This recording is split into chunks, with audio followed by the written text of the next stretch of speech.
दोस्तों नमस्कार। मैं दीपक सालवे भोपाल से।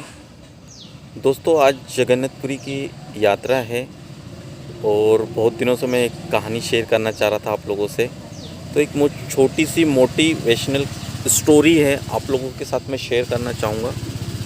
एक बहुत साल पुरानी बात है। एक बहुत गांव में एक रईस, वहाँ के रईस थे, वो व्यक्ति थे और उनके यहाँ एक मुनीम नौकरी करता था, है ना। दोनों की वार्तालाप हुई।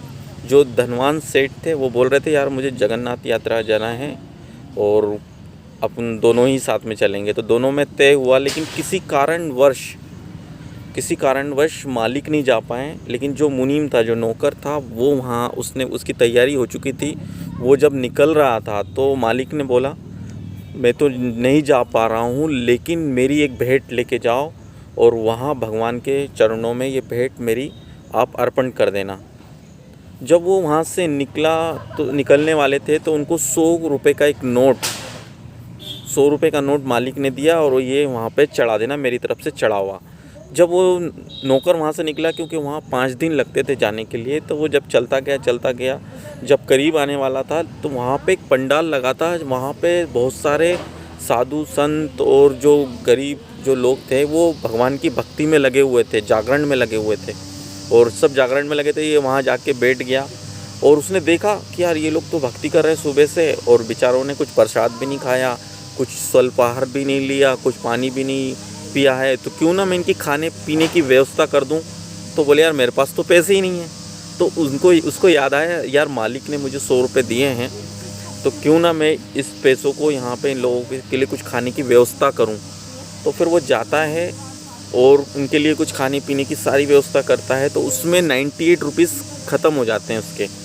फिर वो मंदिर में जाता है, वहाँ पे जो 2 रुपये बचे हैं वो चढ़ा देता है और वहाँ से उसी रात उस मालिक को सपना आता है, भगवान जगन्नाथ जी आते हैं और उसको धन्यवाद देते हैं कि जो आपने मुझे 98 रुपीज़ दिए थे वो मुझे प्राप्त हो गए हैं, है ना। तो फिर वो उसके मन में ये चलता है यार मेरा मुनीम तो बहुत ईमानदार है, बहुत ईमानदारी से काम करता है, तो उसने 98 रुपीज़ ही चढ़ाए, बाकी के 2 रुपये चलो वो वहाँ से आएगा तो मैं उससे पूछूंगा।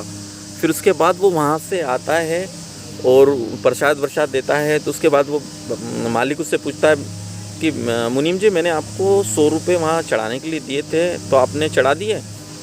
तो वो बोलता हाँ मैंने चढ़ा दिए। फिर से वो पूछता है क्या आपने वो पैसे चढ़ा दिए, क्योंकि मुझे जगन्नाथपुरी उसी दिन सपना आया था तो 98 रुपीज़। तो फिर वो बताता है कि मालिक मैंने ना 98 रुपीज़ में कुछ गरीबों को जो जागरण कर रहे थे, भगवान का नाम ले रहे थे, वो लोग भूखे थे सुबह से, तो मैंने उनकी व्यवस्था कर दी थी, प्रसाद की खाने की व्यवस्था कर दी थी। तो उसमें 98 रुपीज़ ख़त्म हो गए थे और 2 रुपये मैंने भगवान के चरणों में चढ़ा दिए। तो ये खुश सुनकर और वो सब सुनकर वो मालिक खुश होता है, बोलता है वाह यार।